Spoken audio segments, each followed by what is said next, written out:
Within the expansive landscapes of North America, hidden beneath layers of soil and time, lies evidence of an enduring people.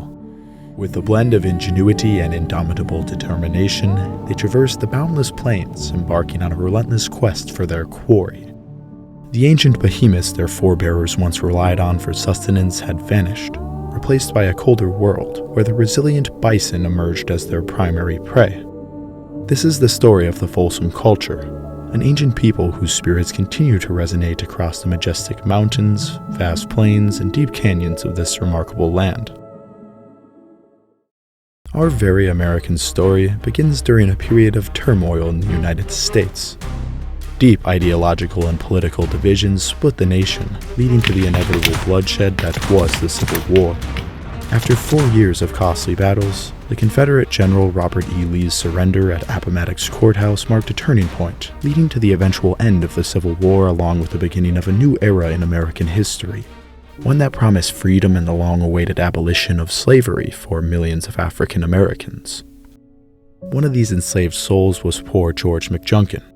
Born in Texas in 1851, it wouldn't be until the age of 14 that he would become free. The son of a blacksmith in rural Texas, he quickly learned many skills.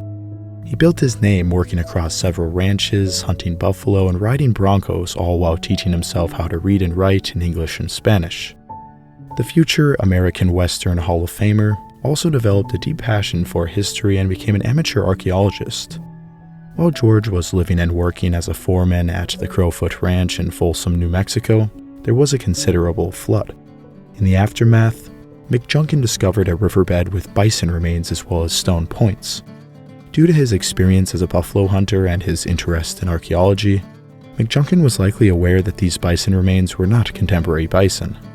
As the world would later find out, these were Bison antiquus, an extinct species of bison about 25% bigger than our modern variety. Because McJunkin was a seasoned naturalist, he knew that human spear points associated with this extinct form of bison was highly significant. Notably, McJunkin also decided not to dig up or otherwise disturb the ground of his new discovery. This is important to emphasize, considering the potential wealth involved in selling archaic remains. Up to this point in history, the position of the scientific establishment and the US government was that humans had only been in the New World since 6,000 years ago. So what was this? Immediately after George McJunkin's discovery, he sent evidence from the site to several paleontological organizations. According to the scientific establishment, Mr. McJunkin did not have anything to offer. Indigenous people had not lived in antiquity like Europeans had. A decade later, him and Ivan Shoemaker, who was the teenage son of the Crowfoot Ranch's owner, began digging. They found more bones of giant bison and a very distinct fluted point. Finally, they had their smoking gun and they quickly sent their evidence to the Denver Museum of Natural History. The following spring, the museum finally sent paleontologist Harold Cook and they did some exploratory digging. Unfortunately, McJunkin would pass away in 1922 at the age of 71. 4 years later, the first thorough excavation of the site began. Jesse Figgins and Harold Cook would discover a fluted point buried directly between the ribs of a Bison antiquus. Instead of extracting the point from the bones, Figgins cut around the bone and preserved the entire sample. He brought the sample back to the Denver Museum where it can still be seen today. This find was so significant because it undeniably proved that the ancestors of Native Americans have lived in the Americas since the Pleistocene. 3 years later, in 1929, a young man named James Whitman heard of the Folsom story and decided to explore the Blackwater Draw near Clovis, New Mexico. Here, James discovered fluted points associated with mammoth bones. These points were distinct from the points found in Folsom, though they were both fluted. They were also both associated with Pleistocene megafauna, attesting to their deep antiquity. This very American story of a former slave becoming a cowboy and an amateur archaeologist led to the discovery that would vastly change the history of this great continent and our understanding of those who came before. The original Folsom site in Folsom, New Mexico is a huge site. It is likely a butcher site. The remains of 32 Bison antiquus were found along with projectile points. The Folsom site is radiocarbon dated to 12,500 years before present. The humans that occupied this site were an ancient people whom we now call the Folsom people, or people of the Folsom tradition, which existed roughly between 12,800 and 12,000 years ago. A little note on dates in this video. I will be using BP, meaning before present. This is the amount of time before the year 1950. When I say years ago, I mean years before this date. Anyways, the Folsom were mainly a plains-dwelling nomadic people. Their range extended over the entire Great Plains region of North America, but also including much of the Rockies and east areas such as the Great Lakes region. To truly understand the origins of the Folsom culture, we must first discuss the deep antiquity of people in the North American continent. One of the biggest mysteries persisting in archaeology is how long humans have been in the Americas. Early on, it was not thought that people of North America had even been here during the last glacial period. The discovery of Folsom and Clovis points in direct association with some of these extinct animals helped change this notion. The advent of various dating methods confidently proved that humans have at least been in the Americas prior to around 13,000 to 14,000 years before present. Though beyond this, evidence becomes extremely scarce. Fortunately, with modern technology and an increased interest in the subject, archaeological sites have found dates older than 15,000 years ago across various regions of the Americas. One extremely controversial site which contains mastodons which may have been butchered has dated to 130,700 years ago. However, like I stated, the site is very controversial and certainly no consensus can be confidently made at this time. The next oldest evidence supporting humans in the Americas would be the White Sands fossil footprints. In 2021, these footprints were dated to between 21 and 23,000 years ago. A recent 2023 study confirmed these controversial results, making it potentially the oldest evidence we have of humans in the Americas. This actually correlates with our genetic evidence, which suggests that all Native Americans descend from a single wave from Siberia between 20 and 23,000 years ago. And no, these people did not migrate from Europe as some people suggest. The Solutrean hypothesis is largely disproved, especially based on genetic evidence. Considering I still get comments about this all the time, perhaps I will make a video about it in the near future. Anyways, some of you may have heard of the idea of Clovis first. The idea that the Clovis people, appearing around 13,500 years ago, were the first to migrate into the Americas. Of course, now we have evidence to show people have been here much longer, but the idea was held for so long due to the lack of evidence from earlier periods. Though we have discovered more evidence, we still know relatively little about pre-Clovis people. What we do know is that between 16,000 and 13,000 years ago, their population grew enormously, about 60-fold. This population boom is indicative of expansion into new territories. This creates the possibility that the Clovis people may have come to the Americas in a separate wave unrelated to those who made the White Sands footprints. Whoever these people were, they left behind very little archaeologically and seemingly nothing genetically. Whatever the case, the new Clovis culture would develop between 14 and 13,000 years ago and would rapidly spread. The Clovis culture existed for around 1,000 years but was really only dominant for around 500 years. Their subsequent decline would occur during the onset of the Younger Dryas period, 12,800 years before present, which was a sudden return to colder glacial conditions. This would result in the dissipation of the Clovis culture and the creation of a diverse array of new cultures. One of them, of course, being the Folsom culture. The oldest Folsom sites date to around 12,800 years ago, while the latest Clovis sites date to around 12,700 years ago. Understanding this transition and overlap has been difficult for scholars. Some scholars argue that the Folsom culture represents a regional or temporal variation of the Clovis culture. Others suggest that it could be a distinctive cultural group that adopted and modified the fluted point technology from the Clovis tradition. Clovis points are fluted, but they are distinctly longer and more dense, presumably better to hunt animals such as mammoth and mastodon. Folsom points are typically smaller and thinner. Though they are both stone points, they are quite different in form and function. It is undeniable that the Folsom tradition represents a wholesale change in technology and foraging behaviors from their Clovis predecessors. But were they related genetically or culturally? Bayesian modeling of Clovis and Folsom radiocarbon records indicates a 200-year multi-generational transition. Todd Suravel, Briggs Buchanan, David Kilby, and Jason LaBelle posit a 200-year overlap. Examples of sites overlap in northern Wyoming and northern Oklahoma. Mainstream archaeologists accept that there was indeed an overlap, but dispute over the length of that overlap. Suravel and colleagues theorized a diffusion and eventual replacement of Clovis by Folsom people. However, we don't know exactly why the Folsom flourished in place of the Clovis.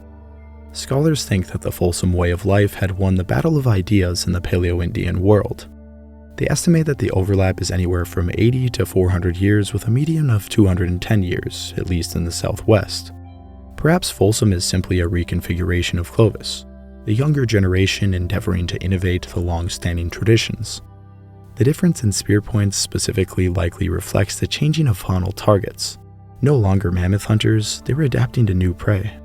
During the younger Dryas, the average temperature dropped, though it heavily varied by region. The Great Plains became much colder with tundra-like conditions except for in the south. The Rocky Mountains, on the other hand, were isolated from much of the cold and actually saw increased precipitation with the expansion of glaciers. This dynamic of cold, wind-swept plains along with warmer mountain refuges will be important to mention later. Along with this change in temperature, many megafaunal species marched towards extinction.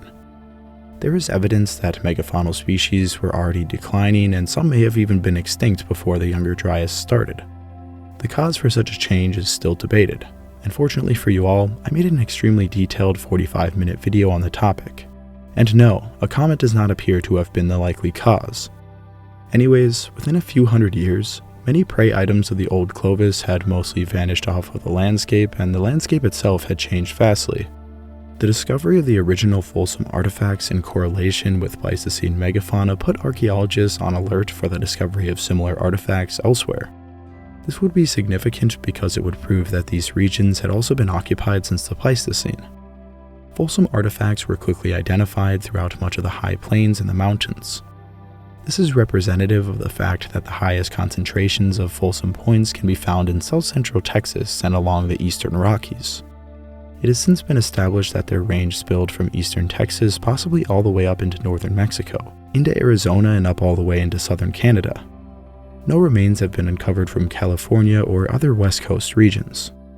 Their easternmost extent has been a bit of a mystery. Early on, some Midwestern archaeologists did not believe that people had been in the region during the Pleistocene, perhaps because of the fact that glaciers covered much of the region. But during Folsom times, the glaciers had retreated drastically, opening up much of the Great Lakes region. Folsom points in these regions were often explained as weaponry used by later groups unrelated to southwestern Folsom contexts. Despite these early opinions, more points were discovered, and the Folsom tradition and timeline began to be understood more completely. Now there is no doubt that the Folsom people ranged this far east, and there are valuable insights to learn from these remains. We know that they inhabited parts of Minnesota, Wisconsin, Iowa, and Illinois at their easternmost. In Minnesota and Iowa, 17 points have been identified in each, while Wisconsin is home to a total of 142 points. That is quite a significant number considering that an estimated 2,500 points have been found in total. Comparing their range to the range of the Clovis culture, we can clearly see that the Folsom appear to have been limited by the Great Plains region. As mentioned earlier, populations of mammoth, mastodon, and other Pleistocene megafauna may have lived during much of the Folsom time and even later. Some evidence suggests that mammoths and other animals such as horses may have lived in isolated regions more than 10,000 years ago. What we know for sure is that their populations would have only been a fraction of what they were before, and they were no longer a reliable food source. For one reason or another, the bison had triumphed and presumably their population had skyrocketed. The Paleo-Indians of the time, whether they had an effect on the faunal collapse or not, had to switch to mainly hunting bison. We see this directly at Folsom sites. Bison are directly associated with their points. Bison are tough animals, but they are no mammoth. Smaller, thinner points were efficient at penetrating and causing lethal damage. Clovis points certainly could take down a bison. Hunt Primitive right here on YouTube did it with Clovis points, but Folsom points with their small cross-section can be considered more efficient killing tools.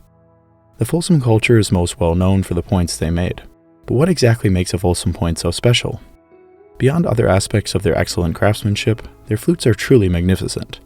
This fluting runs almost the whole length of a traditional Folsom point, called a channel flake or channel flute. Achieving this thickness without channel flakes requires very skilled and time-intensive flintknapping. But with the removal of just 2 flakes, these skilled craftsmen created an even stronger point. Though it was no easy task. Removing such a long flake from an already thin point requires careful preparation and perfect execution. Even modern flintknappers with 20+ years of experience have great difficulty matching the skill of the ancients. There are many ways the Folsom people could have fluted these points. It is possible that simple direct percussion was used. This means just hitting the flute platform with a percussor directly. Though this is very challenging and quite inconsistent, indirect percussion may have been used for more consistent results. This involves striking a tool which is in contact with the actual stone preform.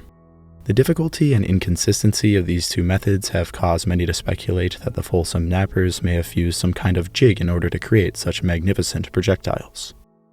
Multiple designs have been made with primitive technology in an attempt to replicate how they may have done it.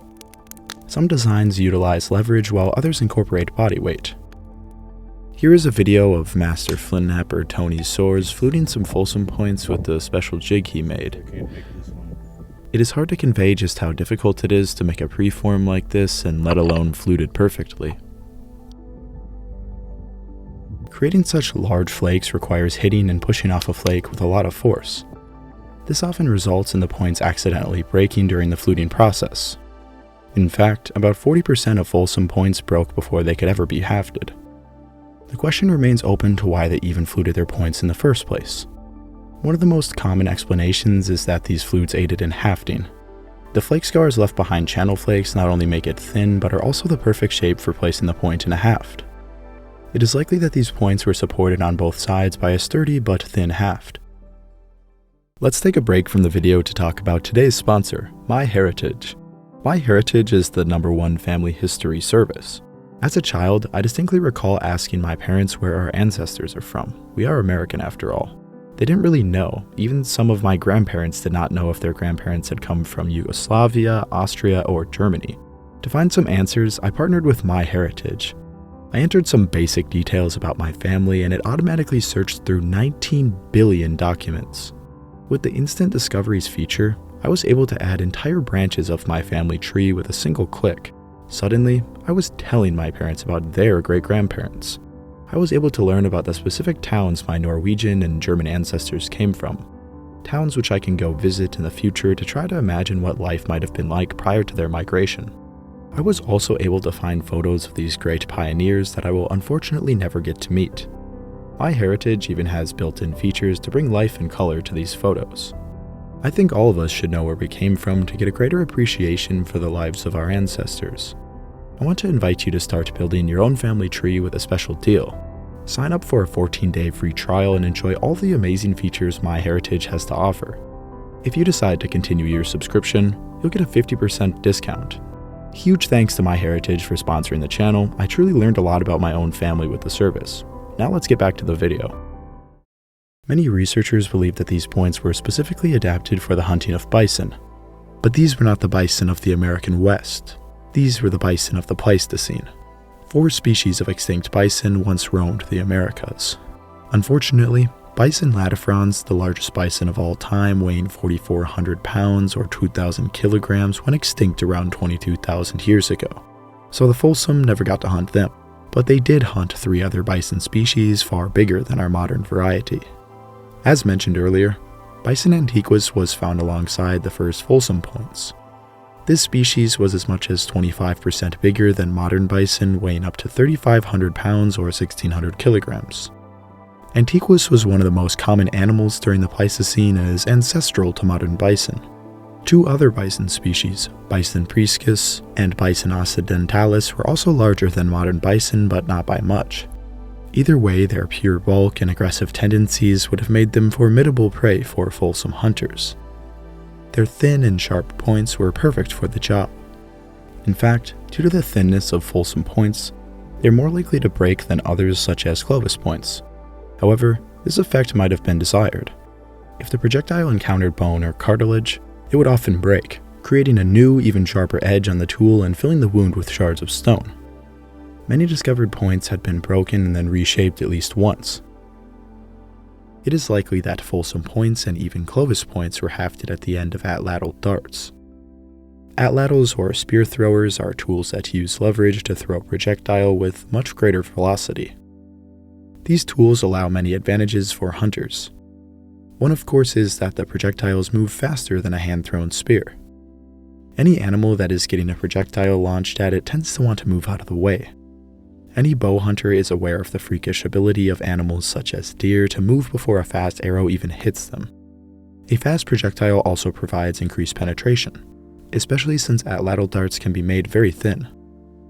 This is another benefit to the tool. Many light and thin darts can be carried around, effectively giving the Stone Age hunter more ammunition. The last main benefit would be that Atlatl darts can be thrown much farther than a hand-thrown spear. It is understood that throwing javelins are only effective for hunting within about 30 meters, while Atlatl darts are effective past 100 meters. Even though that these projectiles can be thrown far, the hunter would preferably throw these darts close to the target to preserve as much of the power as possible.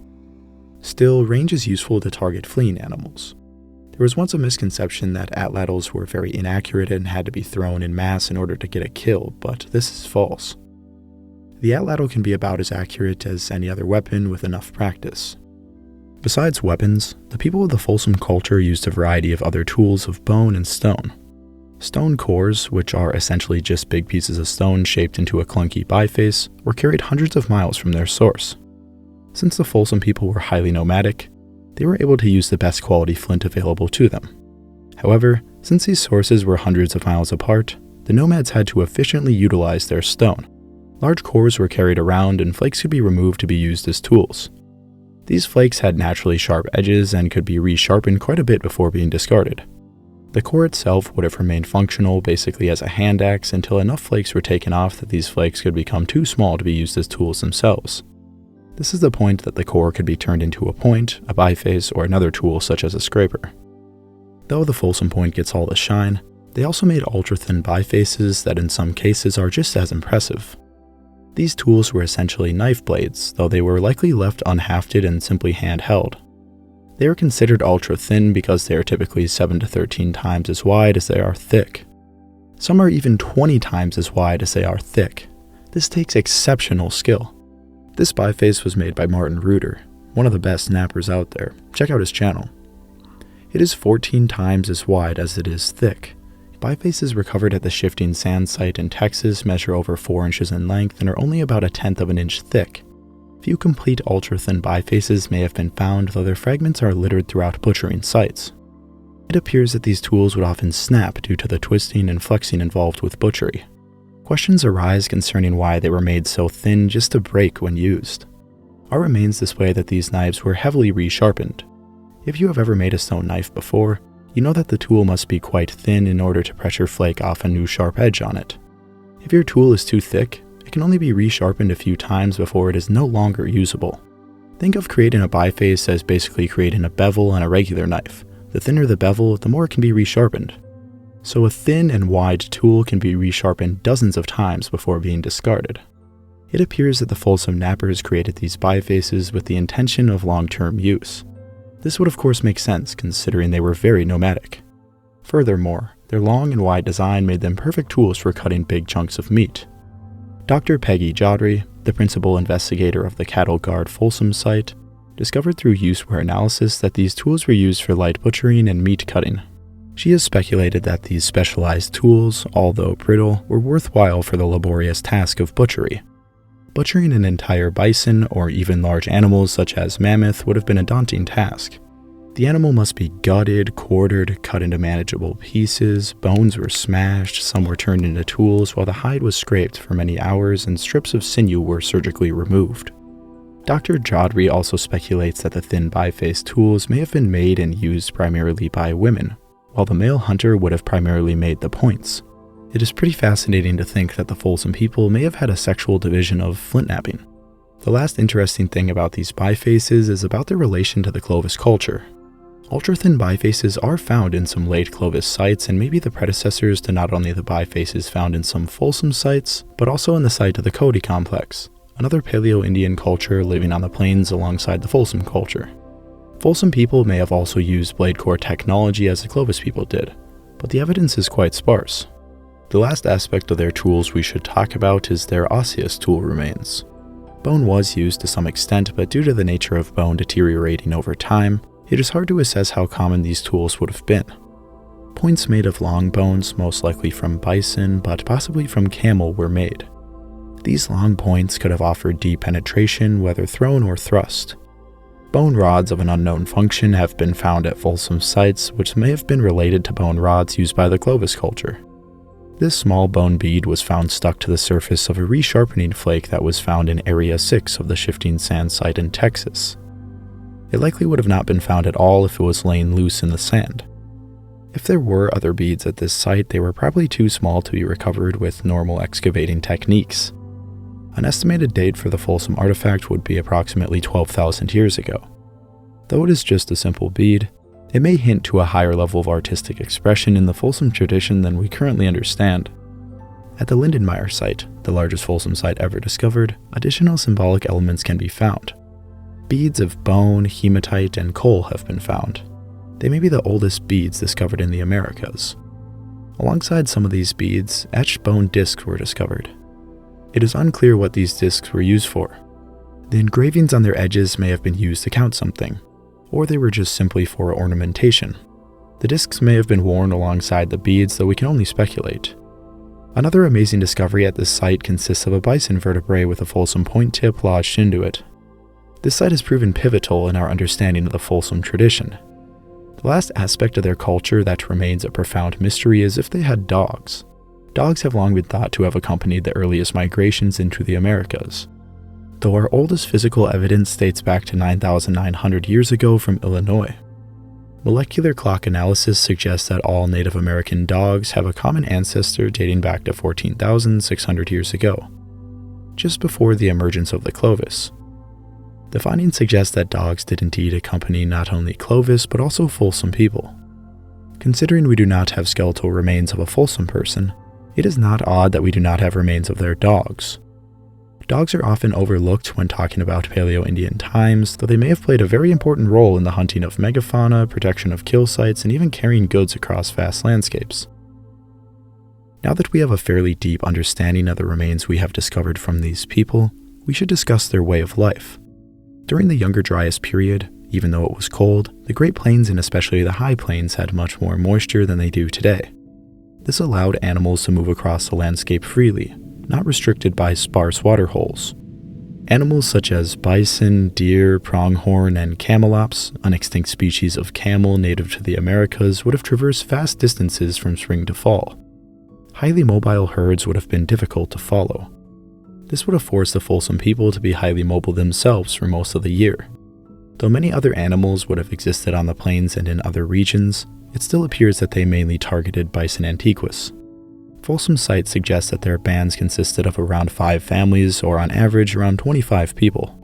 The groups would have been capable of taking a few bison at a time with simple spot and stalk hunting techniques. Small kill sites of between 3 to 6 bison are often found near watering holes on the plains. It appears that these attacks were ambushes and that they occurred at all times of the year. These carcasses appear to have been heavily processed to support the family band. Other sites tell a much different story. Larger kill sites contain between 30 to 60 animals. There is no way such a large quantity of bison were taken just by one group. Communal hunts were almost certainly a common tactic used by Folsom hunters. It appears multi-band groups would arrange a variety of complex hunts. Some sites indicate that bison would be driven into narrow ravines where hunters would lie in ambush. The Cooper's site from northwestern Oklahoma preserves not 1 but 3 of these events in great detail. A total of 78 bison were killed associated with 33 Folsom points and 6 flake knives. Many of these Folsom points were found broken from impact damage, while some were found intact, such as this excellent example. The large flake knives that were used to butcher these beasts were also found to have been resharpened at the site, leaving over 100 of these resharpening flakes. They were found lying dead next to each other on their stomachs. Cut marks on the ribs and thoracic spine suggest that only about 50% of the meat was taken from these carcasses while the rest was left to rot. This kind of butchering has been labeled as gourmet butchering by some researchers. Even though multiple bands may have been present, it appears that they acquired more than enough meat to sustain themselves.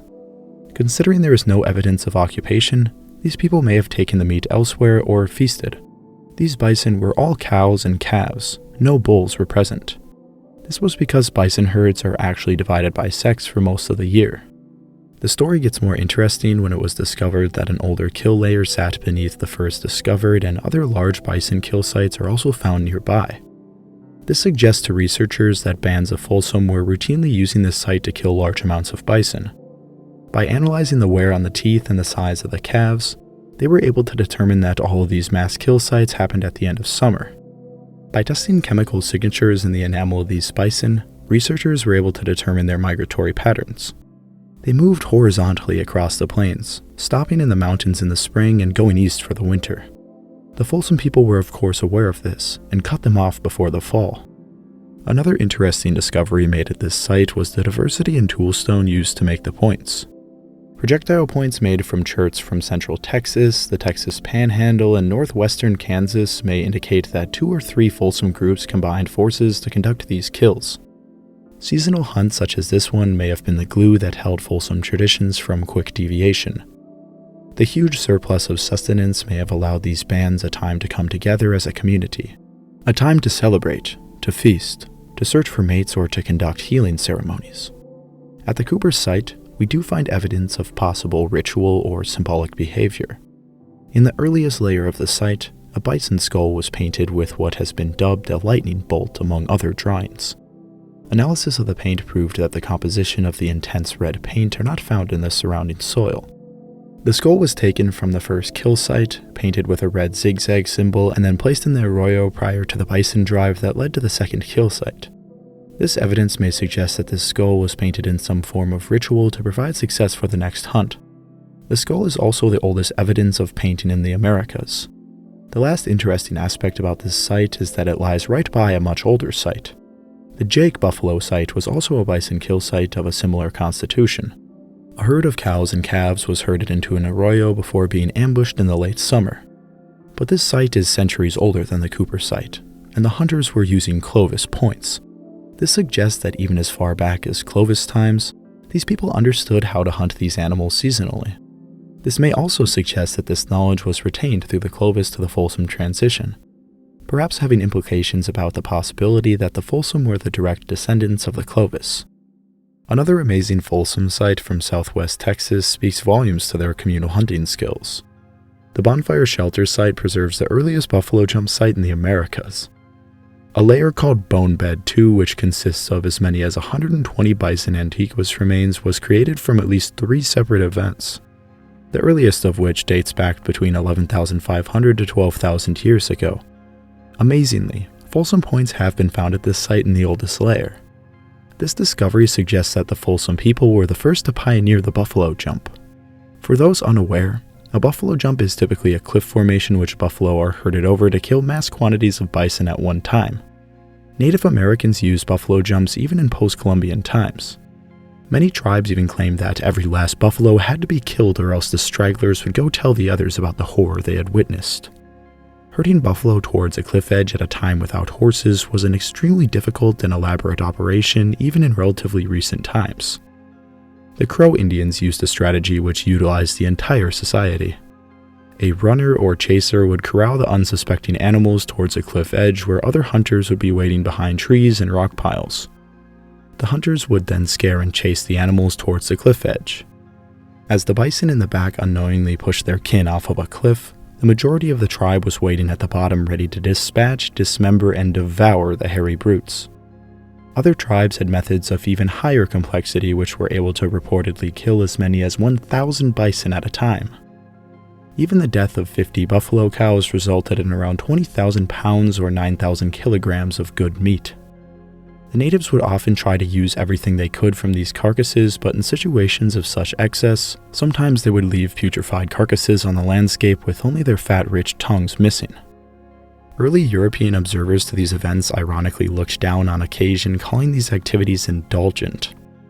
Regardless of any ethics involved, the fact that people who often used every last morsel of an animal were leaving the entire carcasses to rot testifies to the effectiveness of this hunting technique. It appears that Folsom people were engaging in this activity over 12,000 years ago, and it is a testament to the innovation and expertise in their environment. Coercing bison to fall to their death may have required Folsom hunters to employ the swiftness and cunning of their well-trained dogs, the creation of bison decoys, and maybe long-range communication techniques. We only have one example of one buffalo jump dating to the Folsom period, though it is likely that there are more to be found. Regardless of which method they used to obtain their meat, it appears the culture was focusing on acquiring it. From their points to their bifacial knives, their technology focused on procuring and processing prey animals. But this certainly does not mean that they were strict carnivores. Berries, nuts, and root vegetables were certainly consumed. Unfortunately, since we do not have the remains of a Folsom person, we can't look at their toothware and find chemical signatures of what they may have ate. The proportion between meat and fruits and vegetables remains unknown. Regardless of how bountiful the relatively warm summer months would have been, the interrupting frosts of winter always dominated the lives of these people. For most of the existence of the Folsom people, the environment was exceedingly cold. They lived during a cold period and in cold environments such as high-altitude mountain refuges and the windswept plains. To survive such hostile conditions, they must have utilized fitted clothing and well-made shelters. Fine bone needles dating to the Folsom period have been found, indicating that they did indeed make well-made insulating clothing. They also hold the record for the oldest housing construction in the Americas. At the Barger Gulch site, we find the oldest houses in America. Discovered in 1995, the Barger Gulch site is a Folsom-style campsite located in western Colorado.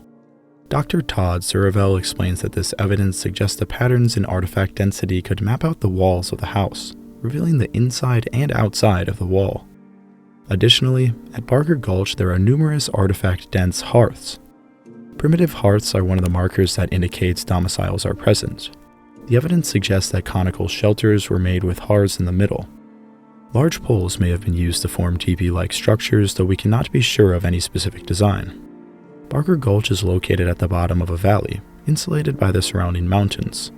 This site and others suggest that many Folsom bands would spend their winters in the mountains away from the windswept plains. Folsom mountain sites extend from New Mexico all the way to the southern Canadian Rockies. Though mountains are typically seen as cold regions, deep valleys can be unexpectedly warm and fertile. Humans were not the only ones privy to this. Other animals, such as the Folsom's favorite prey, often spent winter in these environments. At the Barger Gulch site, we often have an extensive record of flintknapping. Dr. Todd Suravel and colleagues mapped over 14,000 artifacts at the site. Of course, most of these artifacts are waste flakes, but by mapping these flakes, they were able to also learn how these pieces were knapped and even determine the skill of the knappers. The final product themselves, of course, can also tell us about their skills. What Dr. Suravel found at the site was that many of the knappers actually seemed to have been novices. Originally, this came across quite strange considering that we know the Folsom knappers were so skilled. Dr. Suravel was able to catalog all the bifaces found at the site and compare them to the works of modern knappers of various skill levels from novice to expert. He was able to determine that the knappers at Barger Gulch certainly varied in skill, but him and his team also discovered even more insightful information. In one of the shelters they uncovered, referred to as the main block, nearly all of the bifaces are very skillfully made. But in a shelter in the east block, the bifaces show a spatial segregation by skill. The knappers on the north side of the shelter were of low skill, while on the other side of the hearth, skilled knappers chipped away at their masterpieces. This spatial segregation almost certainly represents skilled adults teaching children how to flintknap. How amazing is it that we can confidently determine that nearly 12,000 years ago, Folsom people sat around this very hearth teaching their children the difficult art of flintknapping. It is no coincidence that Barger Gulch is located near abundant sources of high-quality chert. Another thing to mention about flintknapping in general is that the Folsom people appear to have chose the highest quality and often most aesthetically pleasing stone materials to work with. People outside of the flintknapping world may not know this, but there are many stunning stone materials which only come from very specific locations. The Folsom people were aware of many of these deposits and traveled vast distances to access them.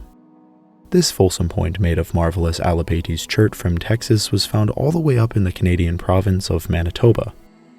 That means that this point was carried over 1,000 miles or 1,600 kilometers from its source. I can see why too, it is a really beautiful point. Knife River flint was another type of flint that was prized by the Folsom. This flint variety is primarily from North Dakota and is some of the highest quality in existence. It often has a smooth coffee color with white blotches and streaks running through it. Not only was this material highly functional, but it was quite decorative. Many other materials were utilized such as jaspers, agatized wood, tiger chert, silicified mud, and even petrified wood. The aesthetic appeal of many of these points may indicate that they played a part in their ritual or religious beliefs. Some of the points are so thin and finely flaked that it almost appears like some Folsom knappers were showing off their skills. Points made of more exotic or aesthetic materials may have also been valuable items to trade or to reinstate social bonds between groups during sedentary winter periods. This may help to explain why they traveled so far to obtain such eye-catching material. Winter overall could have been a time to build and cement relations with other groups. The joy and laughter shared between these bands may have been essential to their communal hunting efforts. It was a time to mend clothes, produce tools, teach essential skills, but perhaps more importantly, to share stories, to share ideas, and to celebrate the culture which bound these bands together. Let's imagine a story around a Folsom campfire over 12,000 years ago. Around a central hearth, two elders are seated. Next to them stand their strong and proud descendants along with their quiet children. A story is told of a great hunt, one that occurred many years ago. Telling the story is the son of the great hunter himself. Now with a leather face, a bad limp, and a stoic demeanor, he recounts the day he could not forget. The bountiful summer of bison tongues and pronghorn livers was quickly ended with an autumn cold snap. For many moons, the band of 20 roamed. Being a young man at the time, our storyteller had to carry a dozen Atlatl darts, a bag full of dried bison meat, and another bag full of stone. Traveling next to him at all times was his trusty canine who had been with him since he could walk. The dog was similarly burdened by warm hides strapped to his sides. His dog was one of 12 others that accompanied the tribe.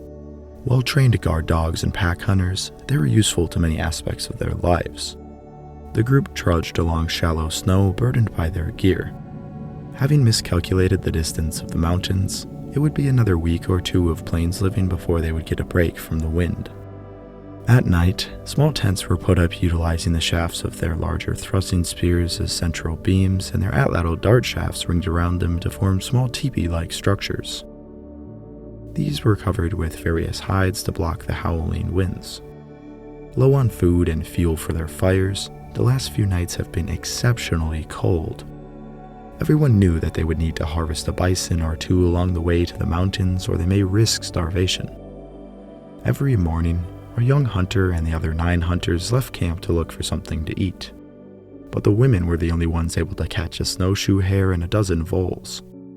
Quick snacks, but hardly worth the calories gained. This morning, an elder of the tribe had decided it was not the lack of skill of the hunters, but a fault in their points. Analyzing our young hunter's point, the elder discovered a problem. His points were made of a pale crumbling chert from one of their stops a few months back. Surely the bison would not give themselves up to such a meek material. It was decided that some of the prized agate from the mountains would have to be knapped in order to persuade the bison. The elder called all to set up the central hearth and the tents around him.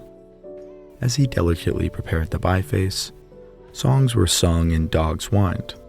As the older man placed his bone-tipped tool upon the point and the song reached a crescendo, a snap was heard and a flake was released. It ran true, all the way to the tip. The crowd was pleased, but they knew that their fortune was not secured yet. As the master prepared the other side, the song slowly grew in volume.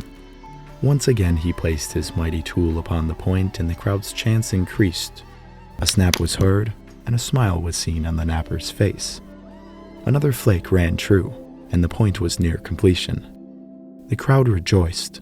The bison would undoubtedly be entranced by such a beautiful point and give himself to even the meekest of hunters. A few more points were made of lower quality materials before the tribe packed up their stuff and headed off once again. Though burdened by the weight, it didn't feel as heavy anymore. Even though many days of walking lie ahead, they now knew that their prosperity was assured. The next morning, the hunters were greeted with a brewing snowstorm. It was dangerous to hunt in such conditions, but their confidence was relentless. Fearing nothing, they set off. Hours of walking followed. Snow and frigid winds bombarded every surface of the hunters' ragged clothes. Visibility varied, but was never more than a spear's throw away. Various tracks were found, some rabbit, some deer, and some tracks they hadn't seen in years. Our hunter was too young to even remember the last time these tracks had been seen, but from stories he heard of their great bulk and fat-filled backs. The group was so enamored by the tracks that they had forgotten to look up. In front of them, one of the hunters pointed out that the mountains lie ahead. It couldn't be. They were many days' walks from the great hills. The other hunters did indeed see the white peaks, though they were covered in fur and moose-like heads accompanied them. The group crouched down and came up with a plan. They flanked the beasts on 3 sides. 2 of the sides threw their Atlatl darts in an initial barrage, which spooked the animals towards the bulk of the hunters, which stood waiting with ready Atlatls and bone-tipped thrusting spears. Within moments, it was all over. The group of 10 hunters managed to kill a total of 14 of these creatures before it was all said and done. Rejoicing over their great feat, our meek hunter retrieved the point which had made the hunt possible in the first place. The dart had flown true and pierced both sides of the hulking beast. He untied the sinew wrap and placed the point in his pocket. It would remain a memento from his greatest day. The rest of the tribe came to the carcass and feasted for 2 whole days before heading off to their mountain refuge.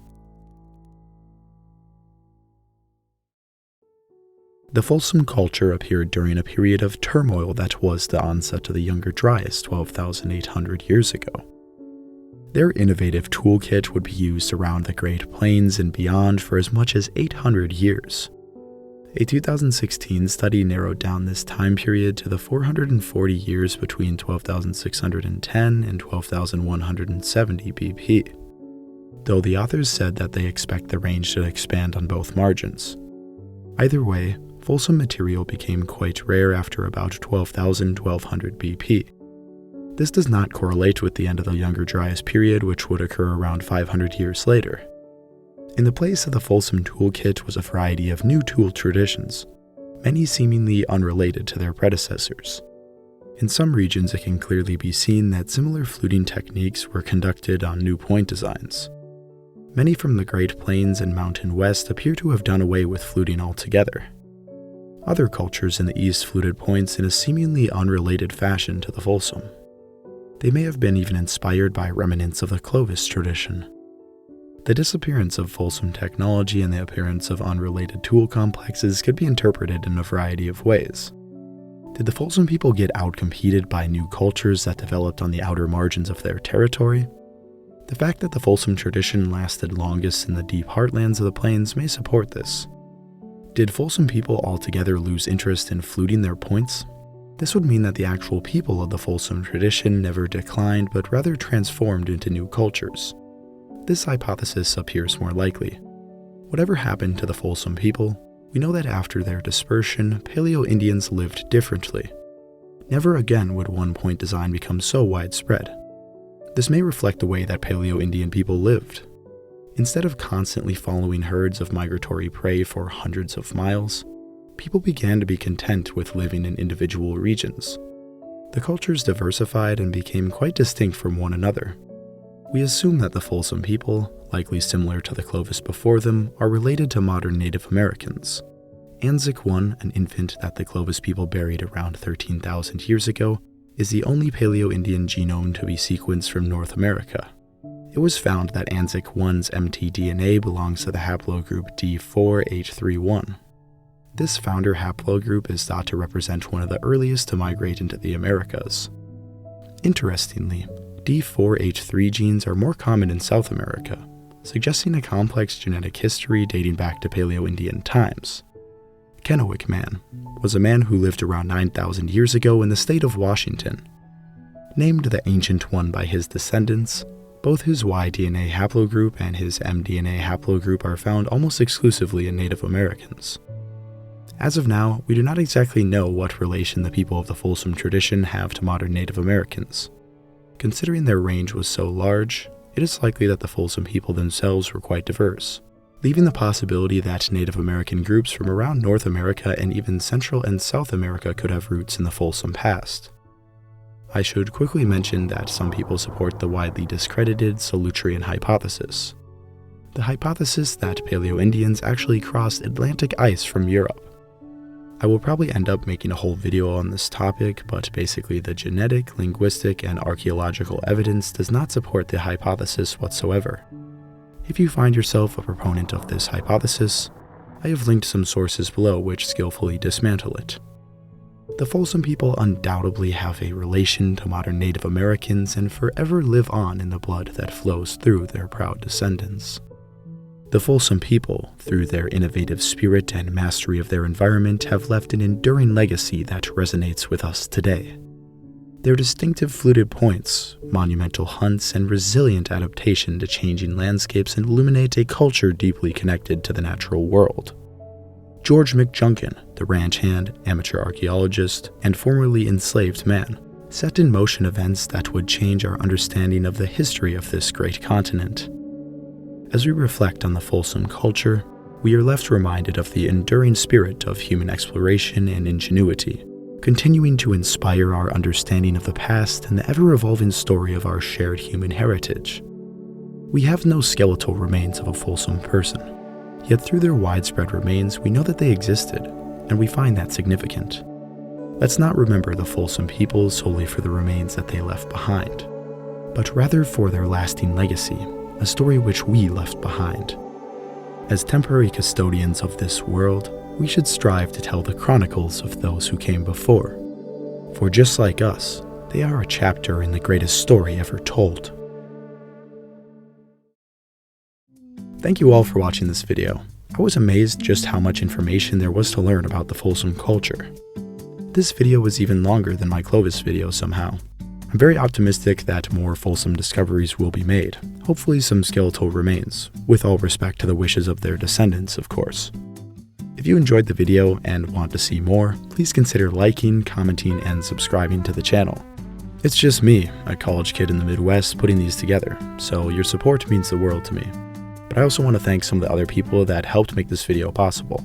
I've included their links in the description down below. I want to thank you all one final time. This has been your host, North02, and I'll see you on the next one. Arrivederci.